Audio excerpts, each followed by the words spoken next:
հոգևոր կյանքի ընթացքում լինում է պարագա, երբ որ մարդը տարբեր մեղքերի մեջ ընկնելով,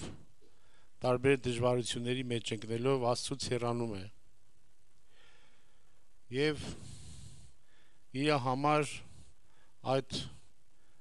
հեռավորությունը Աստծուց, որ հեռանում է, երբեմն ասենք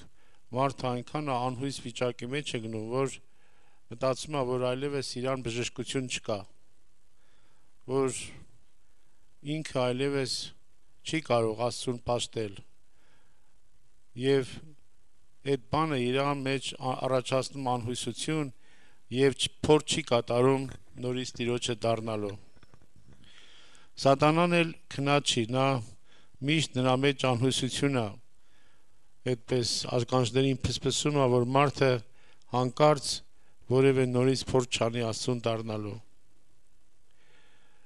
Եվ մարդը գնալով ավելի անկճվում։ Սա վերաբերում է ընդհանրապես ասած այն հավատացյալներին, որոնք ժամանակին ասենք Աստծո հետ ապրել են, ունեցել են Աստծո կյանքը, բայց գնալով կորցրել են։ Ես չեմ ասում մեղք ասած հասկացողությունը միայն նա չի, որ մենք ինչ-որ որոշակի տեսանելի մեղքեր են կատարում։ Մեղք հասկացողությունը պետք է ավելի լուրջ նայենք, ավելի լուրջ հայացք ունենանք, թե ինչ ենք ասում մեղք ասելով։ Մեղքը միայն մեր տեսանելի օրենքի խախտումները չի, ծխել, խմել, հայհոյել, շնություն, առնառակություն եւ այլն։ Այդ բոլորը մեղքի արդյունքներն են։ Բայց բուն մեղքը դա Աստծուց անկախ Աստծուն որպես կյանք մերժելն է։ Եվ մարդը երբ որ գտնում է, որ ինքը Աստված իրան ընդամենը կխանգարի, եւ մարդը ձգտում է անել այն, ինչ որ ուզում է։ Եվ դրա համար մարդը ապրում առանց Աստծու եւ կարծում է, որ առանց Աստծու ապրելը իր համար երջանկություն կլինի։ Աստված կարող է ընդամենը խանգարել իր կյանքին։ Ինչով խանգարի, չէ՞ որ Աստված ասում է շնություն մի արա, բայց իր սրտի մեջ կա շնություն անել, ո՞նց չանի, այսինքն Աստված խանգարում է իրան։ Աստված ասում է գողություն մի արա, բայց հարմար առիթ կա գողանալու։ Ոնց գողություն չանի, ուրեմն Աստված իրան խանգարում է։ Աստված ասում է կաշառք մի վերցնու, կաշառք մի գուր, բայց ինքը ոնց չանի, հարմար առիթ է, կաշառք կվերցնի։ Այսինքն ինչ է ստացվում։ Աստված խանգարում է մարդուն, որպեսզի մարդը ապրի։ Դրա համար մարդը եղբայրներ քուրեր մտածում է, որ առանց Աստծու ապրելը ավելի լավ է իր համար, որովհետև Աստված կարծես թե սահմանափակումներ է դնում իր կյանքի վրա եւ ինքը կորցնում ազատությունը։ Այսօր շատ են խոսում ազատության մասին։ Շատ ամեն մեկը թե փիլիսոփաներ, նկարիչներ, հոգեբաններ, ես շատ գիտեմ, խոսում են ազատության թեման շատ է արծարծվում վերջերս։ Բայց ոչ մեկը չի հասկանում, թե ինչ է իրական ազատությունը։ Որովհետև ազատություն հասկացողությունը դա նա է հասկանում, ով որ լուսավորվել է Քրիստոսի լույսով, ով որ այդ խավարի մեջ լույս է ծագել, ում ուղեղի մեջ, ում բանականության մեջ, որ ծագել է Քրիստոսի փառած լույսը, նա միայն կարող է հասկանալ։ Եթե ոչ մարդը խավարի մեջ է եւ չի կարող, խավարի մեջ գտնվող մարդիկ իրար չեն կարող առաջնորդել, որովհետև երկուսն էլ փոսի մեջ կգնեն։ Ուրեմն սիրելիներս, իրական ազատությունը դա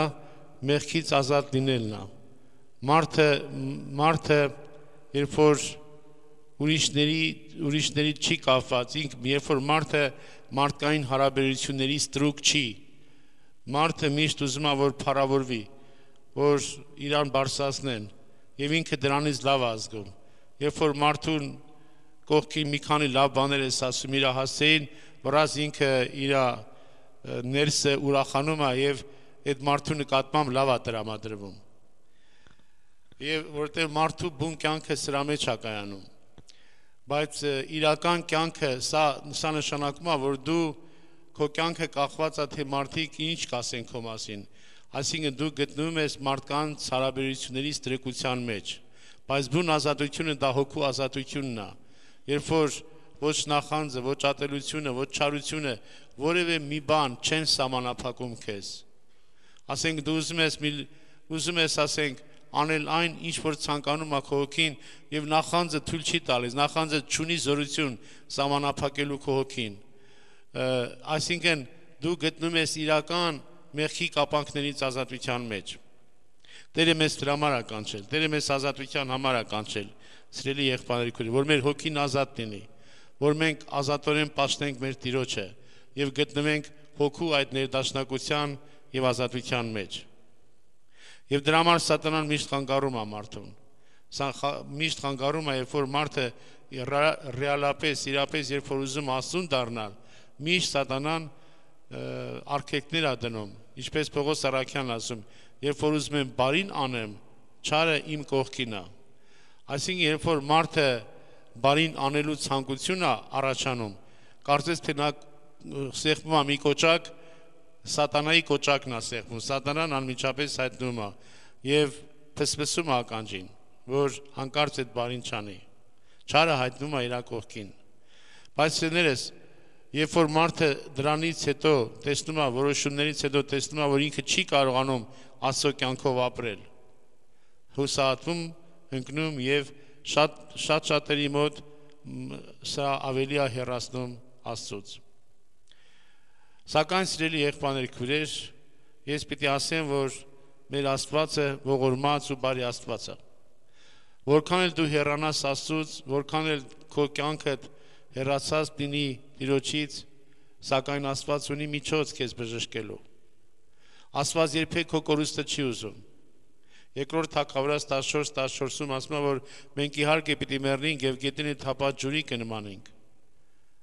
Եվ Աստված ոչ մեկի կորուստը չի ուզում, հապա միջոցներ է փնտրում, որպեսզի աքսորվածը աքսորված չմնա։ Այո, Աստված միջոց է փնտրում, ձև է փնտրում, թե ինչպես անի, որ դու, որ աքսորվել ես դրախտից, ինչպես անի, որ դու աքսորված վիճակի մեջ չմնաս։ Մենք հիմա բոլորս աքսորվածներ ենք։ Աստծո դրախտից աքսորվել ենք մենք։ Աստված միջոց է փնտրում, որ դու աքսորված վիճակի մեջ չմնաս։ Եվ հիմա սիրելիներս, եթե կան այստեղ մարդիկ, որոնք հուսահատված են, որոնք Աստծուց հեռացել են եւ հեռացել են իրենց կյանքով եւ այսօր շատ հուսահատության մեջ են, այս խոսքերը նրանց է վերաբերում, որ ես պիտի կարդամ։ Աստծուց հեռանալ ասելով մենք չպետք է պատկերացնենք, նորից եմ ասում, որ միայն տեսանելի մեղքեր, գողություն, շնություն, ավազակություն եւ այլն։ Աստծուց մարդը կարող է այդ տեսանելի մեղքերից ոչ մեկը չանի, բայց Աստծուց հեռու ապրի։ Ինչով հեռու ապրի Աստծուց։ Իր բռնած ճանապարհը, ինքը իր ճանապարհն է բռնել, իր ուղղությունն է բռնել եւ իր կյանքի մեջ, իր բոլոր որոշումների մեջ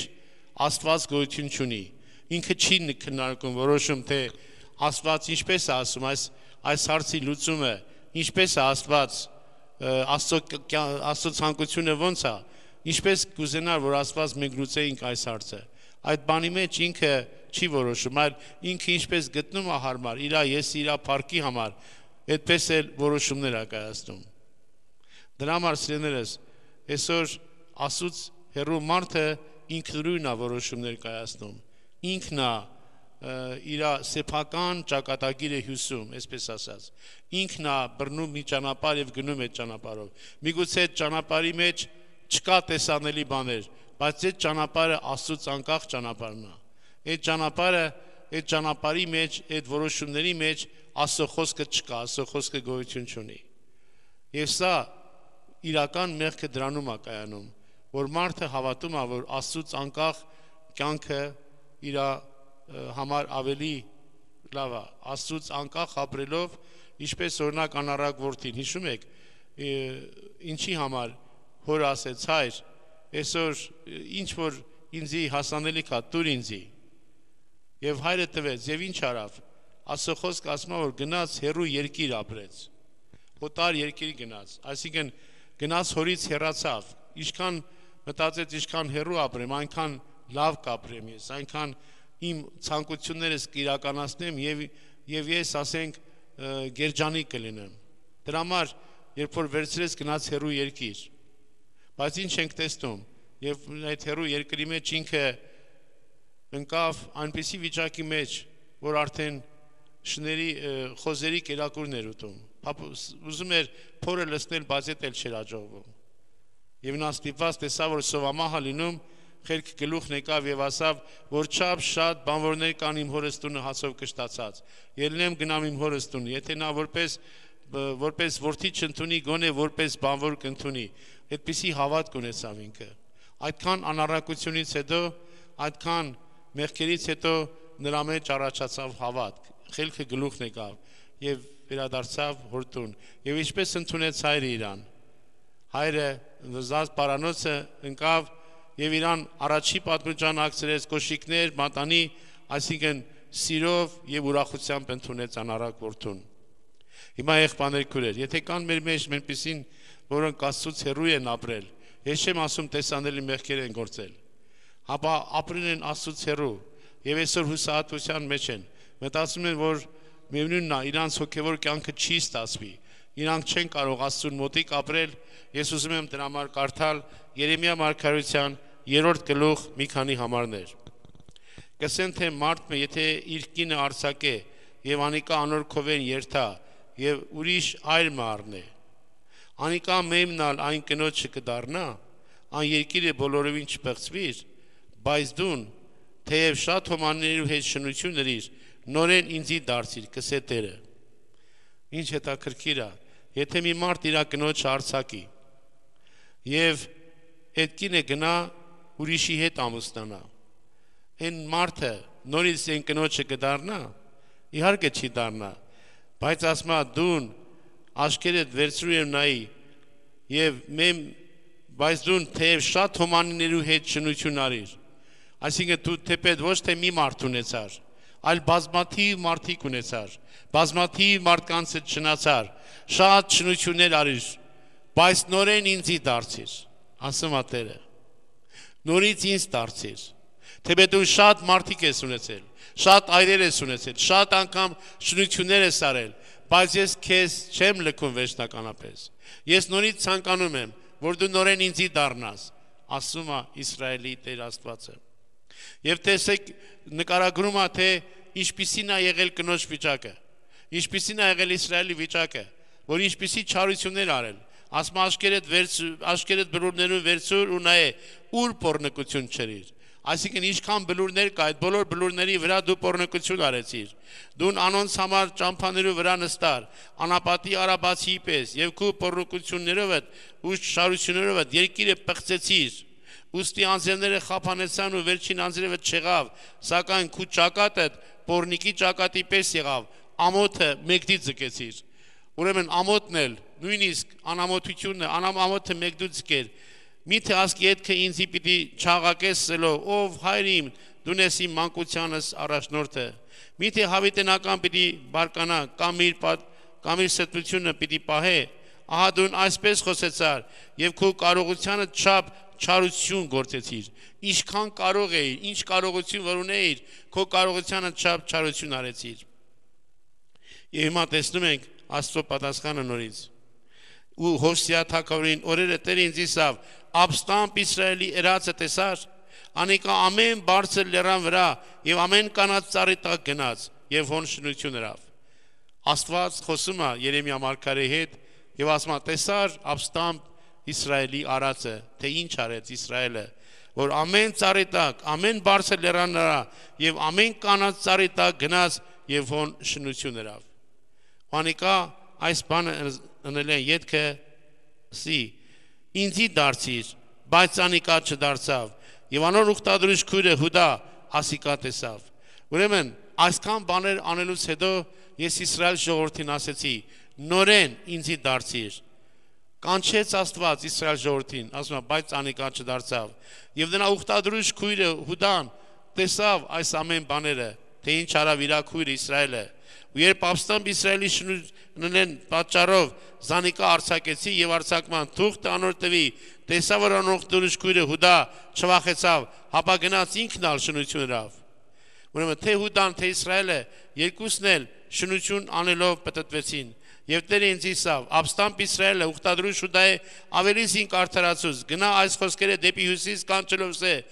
դարձիր, ով ապստամբ Իսրայել, կսե Տերը, իմ բարկությունից ձեր վրա չեմ բորբոքիր, քանզի ես ողորմած եմ, կսե Տերը, հավիտյան ողջ չեմ պահում։ Դարձիր, ով Իսրայել, ասում է Տերը, ես հավիտյան ողջ չեմ պահում, միայն թե քու անօրենությունը ճանչեցի եւ որ քու Տեր Աստուծո մեծ ապստամբեցար եւ ամեն կանած ծառի տակ քու ճամփաներու օտարներուն տարածեցիր, քու ճամփաները օտարներուն տարածեցիր ու իմ խոսքից հնազանդություն չրիր, կսե Տերը։ Միայն թե քո ապստամբությունը, միայն թե քո անօրենությունը ճանաչիր եւ ամեն կանած ծառի տակ քու ճամփատ օտարներուն անելուց հետո տարածից հետո դարձիր, ով ապստամբ Իսրայել, կսե Տերը։ Եվ դրա համար նաև կարդում ենք 3-րդ գլուխ 22 համարի մեջ. Ով ապստամբ որդիներ դարձեք, ես ձեր ապստամբությունը կբժշկեմ, ահա մենք պիտի գանք, քանզի դու ես մեր ես, ով ապստամբ որդիներ դարձեք, ես ձեր ապստամբությունը պիտի բժշկեմ։ Ապստամբությունը դա սովորական մեղք չի, ապստամբությունը դա պատերազմի, կռվի հայտարարությունն է ընդդեմ Աստծո։ Ձեր ապստամբությունները պիտի բժշկեմ։ Աստված այստեղ ապստամբությունը դիտարկում է որպես մի հիվանդություն։ Այո, որպես մի հիվանդություն է դիտարկում։ Եվ դրա համար ասում է, ձեր ապստամբությունները պիտի բժշկեմ։ Եղբայրներ քույրեր, որ շատ բարի է մեր Աստվածը, որ այդքան բաներն անելուց հետո, մերժելուց, ապստամբելուց, իր դեմ դուրս գալուց հետո Աստված նորից կանչում է եւ ասում է. Դարձիր, ով Իսրայել,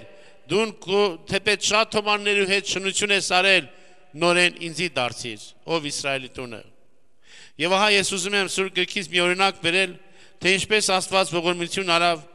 մեկին, մի թագավորի, որը իրապես բոլոր պղծությունները կատարել էր, եւ որպես պրակտիկ օրինակ տեսնենք, թե ինչպես Աստված ողորմություն արավ Իսրայելի Մանասե թագավորին։ Մենք կարդում ենք այդ մասին երկրորդ մնացորդած 33-րդ գլխում այդ մասին կարդում ենք, թե Մանասե թագավորը ինչ շարություններ ու պղծություններ արավ եւ այս բոլոր պղծություններից հետո Աստված նրան բժշկեց, նրա ապստամբությունը բժշկեց եւ հա տեսնում ենք Մանասեն երկրորդ մնացորդած 33-րդ գլխում կարդում ենք, երբ որ Մանասեն 12 տարեկան էր, երբ թագավոր եղավ ու Երուսաղեմի մեջ 55 տարի թագավորություն արավ։ Եվ անիկա Տիրոջը Իսրայելի որդիներուն արչևեն վրընդած ազգերուն գարշելի գործերուն պես Տիրոջը արչև չարություն երավ։ Այդ ազգերը, որ Աստված Քանանի երկրից վրընդեց, որպեսզի Իսրայել ժողովուրդը գա այնտեղ բնակվի, ասում է այդ վրընդած ազգերուն գարշելի գործերուն պես Տիրոջը արչև չարություն երավ։ Եվ անիկա իր հորը Եզեկիայի կործանած բարձր տեղերը նորեն շինեց ու Բաղիմի սեղաններ կանգնեց եւ Աստարոթի կուրքեր շինեց ու երկնքի բոլոր զորություններուն երկրպագություն երավ եւ անոնց ծառայություն երավ։ Ուրեմն իր հայրը Եզեկիան բոլոր բարձր տեղերը կործանել էր եւ իր բարձր տեղերի կործանած բարձր տեղերը նորից շինեց, Բաղիմի համար սեղաններ կանգնեցրեց, Աստարոթի համար կուրքեր շինեց եւ երկնքի բոլոր զորություններուն երկրպագություն երավ եւ անոնց ծառայություն երավ ու սեղաններ շինեց Տիրոջը տանը մեջ, որու համար Տերը ասած էր, թե իմ անունս հավիտյան Երուսաղեմի մեջ պիտի լա, անգամ սեղաններ դրեց Տիրոջ տան մեջ եւ Տիրոջը տանը երկու գավիթներու մեջ երկնքի բոլոր պղծություններուն սեղաններ շինեց եւ անիկա Ենովմի որդուն զորի մեջ իր որդիները կրակի անցուց ու գուշակություն, հմայություն եւ դիչություն կներ եւ հոգներուն ու նշանակետներ ուներ եւ Տիրոջ արչեւ շատ չարություն արավ ու զանիկա բարկացուց։ Ինչպես տեսնում եք, այնքան չարություն արավ, որ իր երկու որդիներին, երկու տղաներին զոհաբերեց կուրքերին, կրակով անցկացրեց, այսինքն կրակի մեջ գցեց եւ որպես զոհ կուրքերին տվեց, ինչ աստիճանի կրապաշտ էր դարձել, որ բոլոր Իսրայելը կրապաշտությամբ լցրեց։ Եվ ահա ինչ շինած քանդակյալ կուրքը Աստծո տունը դրավ, որու համար Աստված Դավիթի ու անոր որդուն Սողոմոնի ասել էր իմ անունս այս տան մեջ ու Իսրայելի բոլոր ցեղերեն իմ ընտրած Երուսաղեմից մեջ պիտի դնեմ Հավիտյան։ Ուրեմն եւ կուրքը, քանդակած կուրքը շարքել տվեց եւ բերեց Տիրոջ տանը մեջ դրեց։ Այս բոլոր չարություններից հետո տեսեք ինչ արեց նաեւ։ Եվ Իսրայելի ոտքը բայց Մանասե Հուդան ու Երուսաղեմի բնակիչները անպես մոլորեցուց, որ Տիրոջը Իսրայելի որդիներուն արչևեն կորսեցած ազգերեն ավելի չարություններին։ Ուրեմն այդ ազգերից ավելի չարություններ, որ Աստված կորցրել է նրանց։ Եվ Տերը Մանասեի ու անոր ժողովրդին խոսեցավ, բայց անոնք մտիկ չերին։ Այսքան բաներից հետո Աստված խոսեց Մանասեին եւ իր ժողովրդին, սակայն նրանք նորից մտիկ չարին։ Բայց Տերը ողորմած Աստված էր։ Տերը ուզում էր բժշկել Մանասեին։ Տերը Մանասեի կորուստը չէր ուզում։ Եվ դրա համար տեսեք ինչ արավ Աստված, ինչ դեղ առաջարկեց, ինչպես բժշկեց Մանասեի ապստամբությունը։ Եվ Տերը անոնց վրա Ասորիստանի թագավորին զորագլուխները բերին ու Մանասեի կարթերով բռնեցին եւ զանիկա ոտնակապերով կապեցին ու Բաբելոն տարին։ Ուրեմն Մանասեին բռնեցին կարթերով եւ ոտնակապերով կապեցին եւ տարան Բաբելոն։ Ու անիկա իր նեղության ատենը իր Տեր Աստծո երեսը խնդրեց եւ իր հայրերուն Աստծո առջև մեծապես խոնարհեցավ։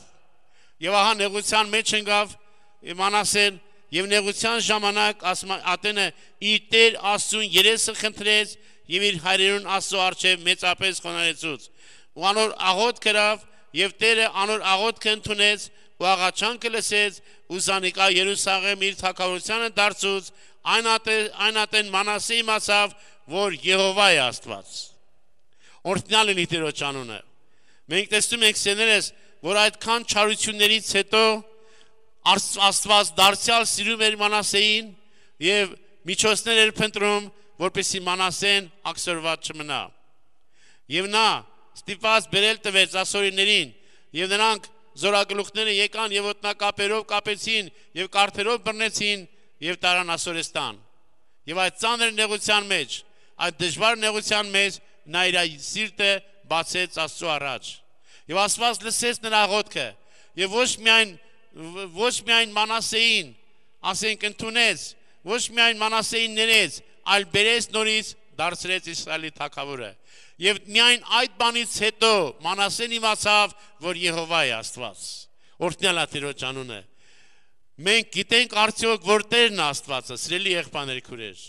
Տերը բժշկեց Մանասեի ապստամբությունները։ Այսօր Աստված ուզում է բժշկել քեզ, սիրելի եղբայր եւ սիրելի քույրիկ։ Միայն թե քո անօրենությունը ճանաչիր, միայն թե ճանաչիր, որ դու Աստծուց հեռու ես, որ դու որչափ ասենք ասма, թեպե դու շատ հոմանիների հետ շնություն արեցիր, սակայն ինձի դարձիր, ով Իսրայելի տունը։ Աստված էստեղ որևէ մեկի կորուստը չի ուզում, նույնիսկ աշխարհի ամենաանպիտան մարդու,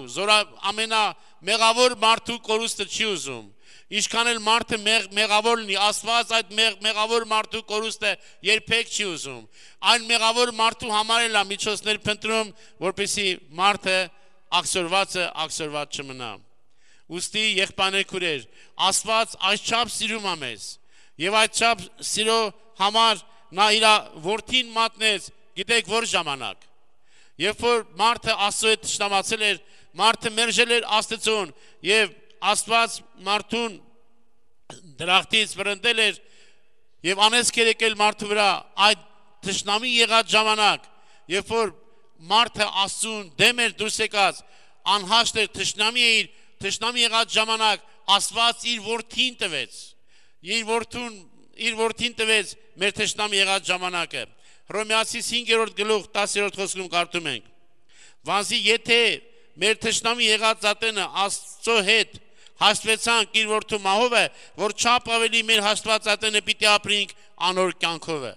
Եթե մեր թշնամի եղած ատենը, մենք որ թշնամի էինք, թշնամու համար հասկանալի է, որ բարեկամի համար կարելի է զոհաբերություններ անել, բայց ով է իր թշնամու համար զոհաբերություն անում, ով է իր թշնամու համար այնպիսի զոհ անում, որ իր որդին է տալիս, իր թշնամու համար, որպես իր թշնամին փրկություն գտնի։ Աստծո էությունը, սիրելի եղբայրներ քույրեր, ինչպիսին Աստծո էությունը, որ իր թշնամու համար իր որդուն ազոհաբերում։ Ուստի եղբայրներ քույրեր, եկեք Սատանայի բոլոր փսփսուկներին, Սատանայի բոլոր վերբերականներին ասենք ոչ, Աստված մեզ սիրում է, եւ այս սերը մենք, Աստծո սերը մենք կարող ենք իմանալ նրանով, որ Աստված իր որդին տվեց մեր թշնամի եղած ատենը, երբ որ մենք մեղավոր էինք, Աստված մեզի համար մեռավ, որչափ ավելի, երբ որ մենք հիմա արդարացել ենք, որչափ ավելի, որ մենք հիմա արդարացել ենք, պիտի ապրենք անոր կյանքով։ Սիրելի եղբայրներ քույրեր, մենք Աստծուն չենք հասկանա, եթե մենք սիրով լսված չլինենք, որովհետև մենք Աստծուն չենք ճանաչի, եթե Աստծո սերը չունենանք։ Ահա տեսեք, ուրեմն առաջի Հովանու 3-րդ գլուխ 7-րդ խոսքից կարդում ենք. Սիրելիներ, մեկ սիրենք, վանսի սեր Աստծուց է, ու ամեն ով որ կսիրե Աստծուց մե ծնած է, ու կճանչնա Աստված։ Ով որ կսիրե, նա Աստծուց է ծնած եւ կճանչնա Աստված։ Ան որ չսիրեր, Աստված չճանչնար, վանսի Աստված սեր է։ Ուրեմն, ով որ չի սիրում, նա Աստծուն չի ճանաչում։ Եղբայրներ քույրեր, այո, սա մեզ համար պետք է հասկանալի լինի, ով որ չի սիրում, նա Աստծուն չի ճանաչում։ Ինչ է նշանակում ով որ չի սիրում, ում չի սիրում։ Բնական է, Աստծո խոսքը ասում է, որ մենք մեր սիրողներին սիրում ենք։ Բա ում է վերաբերվում ում որ չի սիրում։ Եթե մեկը իր թշնամուն չի սիրում, եթե մեկը իր հալածողին չի սիրում, եթե մեկը իրան անարգողին չի սիրում, նա Աստծուն չի ճանաչում։ Որովհետև սերն է մեզի ճանաչեցնում Աստծուն։ Նորից եմ կարդում. Ան որ չսիրեր, Աստված չճանչնար։ Վասնզի, ան որ Աստված ճան, վասնզի Աստված սեր է։ Մենք Աստծուն չենք ճանաչի, եթե չսիրենք, որովհետև Աստծուն կարող իմանանք, որ հա մի գերբնական ուժ կա, բայց Աստծուն որպես Աստված մենք չենք կարող ճանաչել, եթե մենք չսիրենք։ Սերը Աստված է։ Դրա համար Աստված այնպես սիրեց մեզ, որ իր միածին որդին տվեց, որպեսզի որ հավատա չկորսվի, հապա հավիտենական կյանք ունենա։ Աստծո սերը, Աստծո ողորմությունը երբեք չի պակասում։ Նա նույնն է երեք այսօր եւ հավիտյան։ Այսօր էլ Աստված կարող է վերականգնել մեր կորցրած առողջությունը։ Կարող է վերականգնել Աստված մեր կորցրած հոգեվոր կյանքը։ Ինչպես մարդիկ այսօր վերականգնում են փլված տները, պատերազմից հետո տները բոլորը փլված էր, բոլոր փլված տները, երբ որ գնում ես տարիներ հետո, տեսնում ես ինչքան վերականգնված գեղեցիկ շինություններ։ Այո, եթե մարդը կարող է փլված տները վերականգնել, Աստված այսօր կարող է քո տունը, որը փլված է, քո հոգևոր տունը, որը այսօր փլված է, Տերը կարող է շատ ավելի գեղեցիկ վերականգնել, եւ դու Աստծուն դառնալով Եհովա Մանասե թագավորի նման ասես, իրապես Եհովան Աստված, Եհովան Աստված։ Եղբայրներ քույրեր, եկեք ուրեմն Տիրոջը մոտենանք եւ անիկա ձեզ պիտի մոտենա։ Եկեք այն անառակ որդու նման ասենք, շատ բանվորներ կան իմ հորս տունը հացով կշտացած։ Եթե ինձի որպես որդի չընդունի, հապա որպես մի վարսկան, որպես մի բանվոր կընդունի, դառնանք մեր հորը տունը, որովհետև Աստված սիրում է մեզ, եւ մեր հոգու խաղաղությունը, եւ մեր հանգստությունը, եւ մեր կյանքը կախված է նրանից, թե մենք արդյոք Աստծուն կվերադառնանք, թե ոչ։ Եթե ուզում ենք ունենալ խաղաղություն, եթե ուզում ենք հոգու կյանք ապրել, եթե ուզում ենք հանգիստ ապրել, հանգստություն գտնել, դա միայն Քրիստոսի հետ է։ Աշխարհը այսօր անհանգիստ է։ Աշխարհին բոլոր մարդիկ չարացած այսօր անհանգստացած են, ամենքը փնտրում են աթոռներ, տերություններ, հողեր են փնտրում, պետություններ են փնտրում, ամենքը այսօր անհանգիստ են։ Բայց Քրիստոսն է մեր հանգստությունը, Քրիստոսն է մեր կյանքը, մենք նրա գրքի մեջ հանգստություն ենք վայելում, օրհնյալ է Տիրոջ անունը, եկեք ինձի եւ ձեր անձերուն հանգստություն պիտի գտնեք, օրհնյալ է Տիրոջ անունը։ Ուրեմն ինչպես որ Աստված Մանասեին վերականգնեց, եւ Մանասեն իմացավ, որ Եհովա Աստված, այսօր Աստված կարող է քեզ վերականգնել, քո կորցրածը վերականգնել, քո ապստամբությունները բժշկել, քո մեղքերը կարող Աստված ներել եւ քեզ վերադարձնել այն կյանքին, որը հաճելի է Աստծուն։ Օրհնյալ է Տիրոջ անունը։ Եկեք եղբայրներ քույրեր, ոտքի վրա կանգնենք եւ սրտանց փառք տանք Տիրոջը, որ դրա նման Աստված ունենք, որ կարող է մեզ վերականգնել, այն ինչ որ մենք կորցրել ենք, Տեր այսօր կարող է մեզ ներել, սիրել եւ հաշտեցնել իր հետ իր որդուով։ Եկեք ուրեմն Տիրոջը մոտենանք եւ անիկա ձեզ պիտի մոտենա։ Եկեք այն անառակ որդու նման ասենք, շատ բանվորներ կան իմ հորս տունը հացով կշտացած։ Եթե ինձի որպես որդի չընդունի, հապա որպես Ողորմած Աստված, բարի ու սքանչելի մեր Տեր, մենք սրտան շնորհակալ ենք քեզանից, փառաբանում ենք քո սուրբ ու հզոր անունը Տեր, Տեր Աստված, մենք շատ անգամներ հեռացել ենք քեզանից, շատ անգամներ Տեր քո առջև մեղքեր ենք գործել, եւ քո այդ գեղեցիկ աշկերը Տեր, քո այդ խաղաղ աշկերը տեսել են Տեր, թե մենք ինչպես ենք հեռացել քեզանից, եւ դու խոսել ես մեր սրտերի հետ, ինչպես դու խոսեցիր Մանասեի հետ եւ ժողովրդի հետ, խոսել ես մեզ հետ Տեր Աստված, դու այստեղ ոչ մեկի կորուստը չես ուզում, եւ դու միջոցներ ես հնարում, որպեսզի աղսորված չմնա, ողորմած Փրկիչ աղաչում եմ քեզ, հիմա քո բժշկարար ձեռքերը տարածիր այստեղ, բոլոր հուսահատվածներին, բոլոր հեռացածներին, բոլոր նրանք, ովքեր այսօր ժամանակին ապստամբել են քո դեմ, Տեր Աստված, դու բժշկիր մեր ապստամբությունները Տեր, դու քանդիր բոլոր կապակները սատանայի եւ ներիր մեզ Տեր, մենք Տեր Աստված օգնիր, ինչպես որ դու Մանասեի թագավորին բժշկեցիր, նրա ապստամբությունը բժշկեցիր, այսօր բժշկիր մեզ Հիսուս ջան, թե դու գիտես Տեր դեղամիջոցները միայն դու կարող ես որոշել, մենք չգիտենք ինչպես, բայց դու կարող ես բժշկել, Տեր Աստված կարող է իրանց հաց տալ եւ դրա համար նրա ետևից էին գնում։ Սիրելի եղբայրներ, քույրեր, ժողովուրդը քաղցած է։ Ժողովուրդը այսօր նույն քաղցն է ապրում։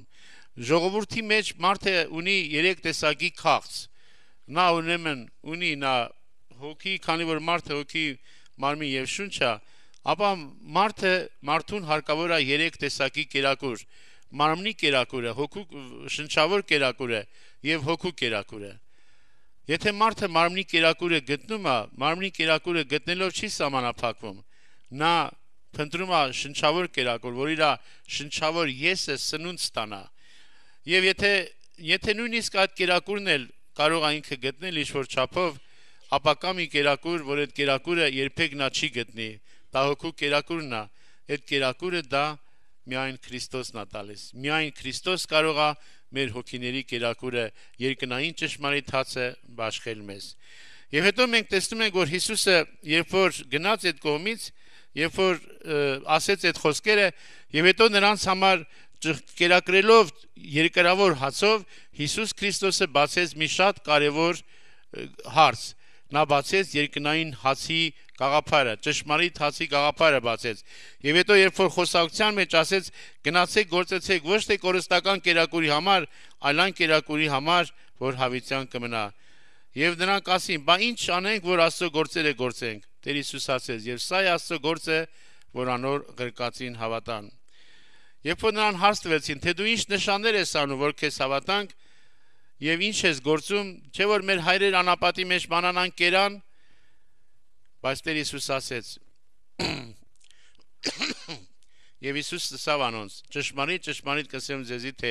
Մովսես չտվավ ձեզի երկնավոր հացը, բայց իմ հայրս կուտա ձեզի ճշմարիտ երկնավոր հացը։ Մովսեսը հաց տվեց, ճիշտ է, բայց Մովսեսի տված հացը դա ճշմարիտ երկնավոր հաց չէր, եւ Մովսեսը չէր տվող այդ հացը, իմ հայրս։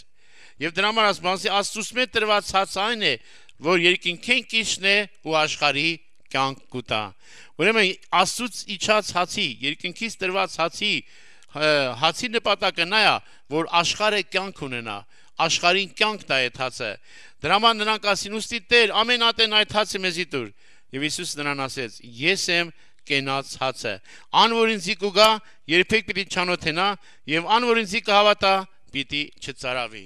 Այո, ես եմ ճշմարիտ հացը, ես եմ կենաց հացը, երկինքից իջած հացը։ Եթե մենք սիրելիներս նայենք այսօր ճշմարիտ երկնավոր հացը Քրիստոսն է, եւ նա ասում է երկինքից իջա, ոչ թե իմ կամքը սնելու, հապա իմ հոր կամքը, որ ինձ գրկեց։ Ուրեմն մենք ունենք այսօր կերակուրի կարիք, 2 տեսակի կերակուրի կարիք։ Ես 3 ասեցի, բայց կարելի է ընդհանրացնել, միացնել իրար հետ։ Հիմնականում մարմնավոր եւ շնչավոր կերակուր եւ ներողություն հոգեվոր կերակուր։ Հիմա ուտելով բավարարելով մեր քաղցը, մարմնավոր քաղցը, մենք միգուցե ապրենք ինչքան, մի 100-120 տարի, հա երևի։ Իսկ եթե մենք հոգեվոր կերակուր ուտենք, հոգու քաղցը բավարարենք, ապա մենք գիտենք, որ հավիտյան ենք ապրելու։ Սով այնպիսի բան է, որ սովը փնտրում է կերակուր փնտրելու պատճառը առաջացնում։ Երբ որ սով է լինում, մարդիկ սկսում են կերակուր փնտրել։ Ահա այդ մարդիկ սոված էին եւ փնտրեցին Քրիստոսին գտնելու համար։ Ուրեմն սովը միևնույն ժամանակ կերակուր փնտրելու պատճառը հանդիսանում։ Բայց փնտրելով կերակուր, մարդիկ այսօր փնտրում են կերակուր ուտեն, բայց ինչ կերակուր են այսօր գտնում։ Եվ դրա համար ես այսօր ուզում եմ կարդալ 4-րդ Թագավորաց 38-րդ գլուխ 4-րդ Թագավորաց 4-րդ գլուխ 38-ից 42-րդ համարները։ Ու Եղիսե գաղաղա դարձավ եւ այն երկրի մեջ սով կար ու մարդկարից որդիները անոր արչեւ կնստեին օնիկայր ծառային սավ մեծ կասան կրակին վրա դիր եւ մարգարեից որդիներուն ապուր եփե ու մեկը դաշտ ելավ որպեսի խոտեր ժողովե ու վայրենի բույս մը գտավ եւ անկե հանդերձը լեցուն վայրենի վարունգ ժողովեց ու եկավ զանոնք ապուրին կասային մեջ մանրեց քանզի չէին ճանչնար եւ այն մարդոց արչեւ որդին եւ այն մարդ դրին որպեսի ուտեն ու երբ այն ապուրեն կերան պորալով ասին կասայի մեջ մահ կա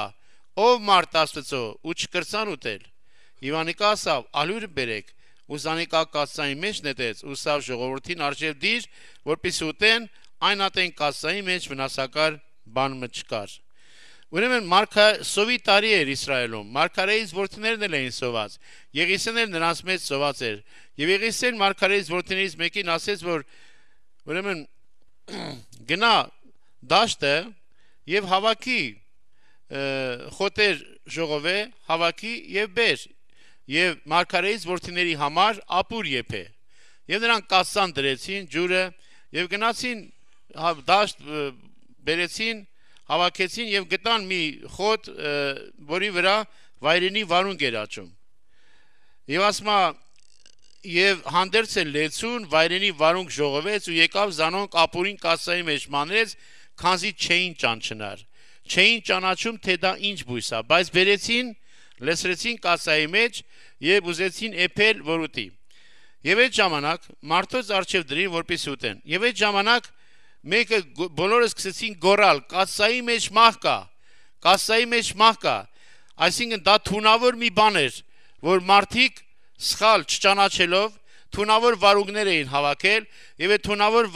վարունգները մարդկանց պիտի մերցներ եւ բոլորը գոռացին որ մահ կա կասայի մեջ եւ Եղիսեն վերցրեց ասեց ալուր բերեք եւ ալուրը նետեց կասայի մեջ եւ ժողովրդի արչեւ դրեց որպեսի ուտեն ու այն կասայի մեջ վնասակար բան մը չկար հրաշք կատարվեց երբ որ ալուրը նետեց եւ ալուրը խառնվեց այդ բանի հետ այդ ժամանակ ուրեմն այլևս դա վնասակար չէր սիրելի եղբայրներ քուրեր մենք կարդում ենք որ երբ որ մարգարեից որդիները հավաքեցին այդ վարունգները նրանք չէին ճանաչում ասма չէին ճանչնար թե ինչ են հավաքել չճանաչելով հավաքեցին այնպիսի բան որը կարող է իրենց համար մահվան պատճառ դառնալ հիմա սիրելի եղբայրներ քուրեր ինչով է սնվում այսօր աշխարհը ինչով ենք մենք այսօր սնվում դուք գիտեք որ սատանան էլ այսօր ունի իր թունավոր կասաները իր թունավոր կասաների մեջ իր թունավոր վարունգներն ա լցրել եւ ուզում է որ մարդիկ ուտեն եւ հավիտյան մահ ճաշակեն Սիրելի եղբայրներ քուրեր ինչը կարող է այդպիսի կասա հանդիսանալ որի մեջ թունավորն է որի մեջ մահ կա հերոստացույցի այդ պիղծ բաները որ անընդհատ ցույց են տալիս հերոստացույցը անընդհատ մեզի թունավորում է եւ թունավոր կասայի է նման որ այնտեղից ուտելը դա մարդուն թունավորում է եւ մարդը կարող է դանդաղ մահանալ ժողովուրդ ջան ուրեմն այսօր այդպիսի վարունգները այսպիսի թունավոր վարունգները շատ են մեկը կարող է վերում ասենք արտասահմանի չգիտեմ ինչ կասետ հա գտնում կամ ասենք գիրք հա գտնում վերում է կարդում է բայց չգիտի թե նրա մեջ ինչքան թուներ է լցված դպրոցում տարել էին բաժանել էին գրքեր որ այդ գրքերը իբր թե հոգեվոր գրքեր են բայց այդ գրքերի մեջ իրոք մահ կար որ փոքր երեխեքին փոքր հասակից սովորեցնում էր պղծություն եղբայրներ քուրեր ինչով ենք այսօր մենք սնվում ինչ երկնային կերակուրն է այսօր մեր կերակուրը հոգևոր ճշմարիտ երկնքից իջած հասն այսօր մեր կերակուրը թե մենք այսօր սնվում ենք այդ թունավոր կասային որ սատանան այսօր իր թունավոր վարունգներն է պատրաստել մենք շատ հաճախ լինելով զգալով քաղց հիշում ենք Եգիպտոսի սոխն ու սխտորը բայց հիշեք որ նրանք կծու էին թե սոխը, թե սխտորը, դրանք կծու բաներ էին։ Ուրեմն եղբայրներ քուրեր, մենք պետք է որ հասկանանք, թե այսօր ինչով ենք սնվում, բայց գիտեք ինչ կա, որ սովը այնքան սարսափելի մի բան է, որ սովը ունակ է, որ մարդը կատարի ամեն սարսափելի բանը։ Այդ դրա համար ես կարող եմ կարդալ 4-րդ Թագավորաց 6-րդ գլխից, սովը կարող է ստիպել մարդուն, որ մարդը ամենածայրագույն քայլը կատարի։ Եվ ահա այս սովի ժամանակ էր, որ երբ որ ուրեմն Բնադատ թագավորը իր բոլոր բանակը ժողովել էր եւ Սամարիան պաշարել էր եւ թագավոր Աքաբն էր եւ այդ ժամանակ այնքան էր սովը սասկացել, որ մի իշու գլուխ 80 սիկը կարծաթի էր ծախվում եւ ու երբ որ Իսրայելի թագավորը ուրեմն 4-րդ Թագավորաց 6-րդ գլուխ 26 խոսքից ու երբ Իսրայելի թագավորը Պարասպին վրային կանցներ կին մանոր աղաղակեց ու ասավ. ով Տեր իմ թագավոր օգնե ինձի։ Եվ Անիկա ասավ. եթե Տերը քեզի չօգնե, ես քեզի ուրկե օգնեմ, կալեն թե հնձանեն։ Ուրեմն թագավորին խնդրեցին երկուքին օգնություն, բայց թագավորը ինքն էլ չէր կարող որևէ բանով օգնել, որովհետև սովի տարեր, ասեց որտեղից օգնեմ, կալից օգնեմ, թե հնձանից օգնեմ։ Եվ հետո հարցրեց, թե ինչ եղավ ձեզ։ Ու թագավորն ասավ. քեզի ինչ եղավ։ Եվ Անիկա ասավ. այս կինը ինձ ասա, որ քո տղա դուր ու այսօր զանիկա ուտենք եւ իմ տղաս վաղ ուտենք։ Ուստի իմ տղաս եփեցինք եւ զանիկա կերանք ու երկրորդ օրը անորսի տղա դուր որպեսի ուտենք, բայց զանիկա իր տղան պահեց։ Եվ թագավորը այն կնոջ խոսքը լսած ինպես իր հանդեսները պատրեց ու Պարսպի վրան անցածատնե ժողովուրդ տեսա, որ ներսեն անոր մանուի վրա քուրս կար։ Եղբայրներ քուրեր, մենք տեսնում ենք, թե սովը ինչի է ընդունակ։ Սովը այնպես արեց, սովը ստիպեց, որ այս կանայք երկու հոգի պայմանավորվեցին եւ մեկի երեխան կերան եւ մյուս օրը մյուսինը պիտի ուտեին, բայց այդ կինը պահեց։ Սովը մարդուն կարող է տանել ամենածայրահեղ քայլերի։ Դուք հիշում եք մի 3 թե 4 տարի առաջ էր Գերմանիայում ասենք մեկը այդպես այսպես քաղցած, այսպես ոչ թե նյութական բաներից քաղցած, այլ ինտերնետի մեջ գրել էր, թե ես ուզում եմ մարդ ուտեմ։ Մեկն էլ նորից քաղցած է գրել, ես էլ ուզում եմ մուտվեմ։ Եվ երբ որ հանդիպել էին, նրան մորթել էր, կտոր էր դրել էր մի սխալածինիկի մեջ եւ կամաց ուտում էր։ Եվ թերթում ես որ կարդացի, ասում երբ որ ես նրան ուտում էի, նրա հետ հաղորդություն էի ունենում։ Եղբայրներ քուրեր, սովը ստիպում է այսօր մարդկանց կատարելու ամենածայրահեղ քայլերը։ Բայց կգա հոգուսով, կգա այնպիսի սով, որ մարդիկ քաղաքից քաղաքը գնան, ծովից ծով կգնան մի կերակուր գտնելու, ոչ թե ջրի ծարավ կլինի, ոչ թե ասո խոսքը լսելու ծարավ կլինի։ Կգա հոգուսով, եղբայրներ քուրեր, այսօր մարդիկ հոգևոր սով են ապրում, եւ մարդիկ չգիտեն իրանց սովը իրանց քաղցը ինչպես կշտացնեն։ Տեր Հիսուս Քրիստոսը ասում է. ես եմ ճշմարիտ կերակուրը, ես եմ երկնքից իջած հացը, ան որ ինձի կմոտենա, ինձի կհավատա, եթե մեռնի էլ նույնիսկ պիտի ապրի։ Սիրելի եղբայրներ քուրեր, դրա համար մենք տեսնենք, թե այսօր ինչով ենք մենք մեր հոգու դատարկությունը լսնում, ինչով ենք մենք այսօր սնվում, ինչ կասետներից ենք սնվում, տարբեր թունավոր բրոշուրներից ենք սնվում, հեռուստացույցից ենք սնվում, ինչ սնունդ ենք այսօր մենք ստանում։ Եթե ինչով որ դու սնվես, դու այդպեսին կլինես։ Դրա համար եղբայրներ քուրեր, այսօր պետք է որ մենք անխարդախ ու բանական կաթին փափակենք, մինչ դրանով մեծանանք միջև փրկությունը։ Դրա համար ինչ եք կարծում, այս կանայք չգիտեին, թե ինչ արարք են կատարում, գիտեին, թե չգիտեին։ Ես կարծում եմ, որ գիտեին այս կանայք իրանց արածը, բայց ինչու արեցին նրանք, որովհետև սովը այնպիսի մի բան է, որը մարդը չէր կարող այդ սովին դիմադրել։ Ուրեմն այսօր եղբայրներ քուրեր, մենք պետք է հասկանանք, թե ինչով այսօր մենք պետք է կերակրվենք։ Առաջինը դա երկու տեսակի հոգևոր կերակուր կա, դա առողջ վարդապետությունն է, առողջ հավատքը, ավետարանի հավատքը։ Ինչու ենք մենք կոչվում ավետարանի հավատքի քրիստոնյաներ, որովհետև մեր հավատքը պետք է ավետարանի հոգուն համապատասխան լինի։ Մենք պետք է հոգով ավետարանի հոգուն համապատասխանի մեր հավատքը, ոչ թե այսօրվա ասենք մյուս դենոմինացիաների վրա, հարանվանությունների վրա, որոնք այսօր մարդկանց տարբեր ծափարություններով, մարդկանց շոուներով են կերակրում այսօր։ Աշխարհն էլ այսօր շոուներով է կերակրում։ Մարդիկ գնում են ուրախանում, իրանց տնչանքը լցնում, բայց նորից ու նորից խաղցում են։ Եվ Տեր Հիսուսը Սամարացի կնոջն ասավ. այն ջուրը, որ դու խմում ես, նորեն պիտի ծարավես, բայց այն ջուրը, որ ես պիտի տամ, քո ներսիդին կենթանի ջրի աղբյուր կլի։ Այո, մարդը երբեք չի կշտանում, միշտ ծարավ է, մեղքի ջրերը խմելու ծարավ է մարդը, բայց Տեր Հիսուս Քրիստոս այսօր ասում է, եկեք ինձի, ո բոլոր հոգնած ու բեռնավորածներ, եւ ես ձեզ պիտի հանգչեցնեմ, իմ լուծս քաղցր է, եւ իմ բեռս թեթև։ Այո, մեր հանգստությունը միայն կլինի մեր Տեր Հիսուս Քրիստոսի մոտ, ուրիշ տեղ հանգստություն չկա, ուրիշ վայրում, ուզում եք գնացեք ծովափ, ուզում եք գնացեք, չգիտեմ, որտեղ էլ ուզում եք լինեք, առանց Քրիստոսի որևէ տեղ հանգստություն գոյություն չունի։ Դրա համար Տեր Հիսուս այսօր հրավիրում է մեզ, որ մենք գտնենք մեր հանգիստը։ Ինչով ենք մենք սնվում սիրելիներս, մենք պետք է ճանաչենք այսօր թե ինչ կերակուր ենք ուտում մենք։ Հիշում եք Պետրոսը ինքը առաքյալ էր եւ Գործք առաքելոց 10-րդ գլխում կարդում ենք, երբ որ Պետրոսը նորից սոված էր, քաղցած էր եւ բարձրացավ վերև աղոտ կանելու եւ տեսավ մի մտքի ապշտակություն ունեցավ եւ տեսավ երկնքից կտավի նման մի ասենք մեծ բան ասենց կախված եւ մեջը լիքը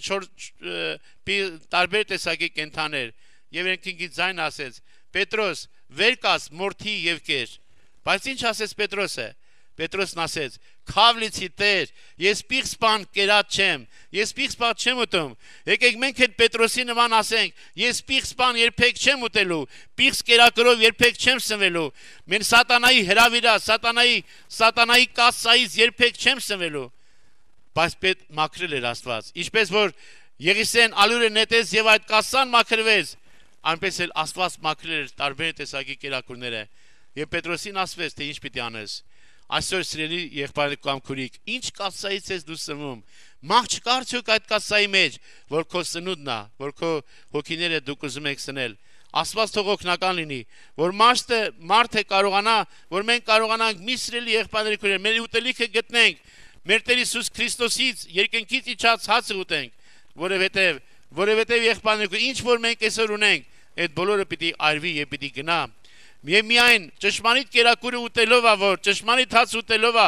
որ մենք հավիտյան պիտի լինենք մեր Տիրոջ հետ։ Հիմա ամեն մեկը թող ինքը նայի, տեսնի թե ինչ կերակուրը ինքը այսօր ուտում, որն է նրա սնունդը, ինչով է իր հոգու դատարկությունը լցնում ինքը։ Մեկը կարող այսօր մեկի համար կարող է սնունդ լինի իր հարստությունը, իր փառքը, իր պաշտոնը։ Դրանով ինքը բայց դա չի բավարարում իրան։ Դա նորից ու նորից նոր պաշտոններ է ձգտում, նորից նոր փառքեր է ձգտում։ Չի բավարարում, մարդը չի կարող բավարարվել, որովհետև Տեր Հիսուսն ասեց, նորից կծարավես։ Բայց այն ջուրը, որ ես եմ պիտի տամ, քո ներսիդին կյանքի ջրի աղբյուր պիտի լինի։ Եկեք մերժենք սատանայի թունավոր վարունգները, որ լցրել է իր կասայի մեջ։ Եվ թող Աստված օգնի մեզ այսօր եղբայրներ քուրեր, որ մեր հոգիները կշտացնենք երկնքից իջած հացով։ Այդ հացը երբեք չի պակասի։ Այդ հացը ինչքան էլ ուտենք, այդ հացը հակառակը կլինի։ Այդ հացը ոչ թե կպակասի, այլ հացը ուտելով ավելի կավելանա։ Օրհնյալ է Տիրոջ անունը։ Եկեք ոտքի կանգնենք եւ խնդրենք Տիրոջ ասենք. Տեր, օգնի մեզ, որպեսզի մենք մերժենք սատանայի բոլոր թունավոր կերակուրները, սատանայի թունավոր վարունգները մերժենք եւ մենք հոգու հաց ուտենք քեզանից։ Խնդրենք Տիրոջը, որ Տերը երկնքից իջած հացով կերակրի մեզ։ Տերը կարող է կերակրել։ Տերը ասեց Փիլիպոսին. Փիլիպոս, ուրկե հաց ծախո առնենք, որ ասենք ուտեն։ Այսինքն Հիսուս այսօր ուզում է, որ դու կերակրվես։ Թող ամեն մեկը ասի, Տերը ուզում է, որ ես այսօր կերակրվեմ։ Տերը ուզում է, եթե դու դիմես իրան, նա քո հոգու հացը այսօր կտա։ Եվ դու ուտելով հաց կապրես, ասում է, մարդ միայն ոչ թե միայն հացով կապրի մարդ, այլ Աստծո բերանից դուրս եկած ամեն խոսքով։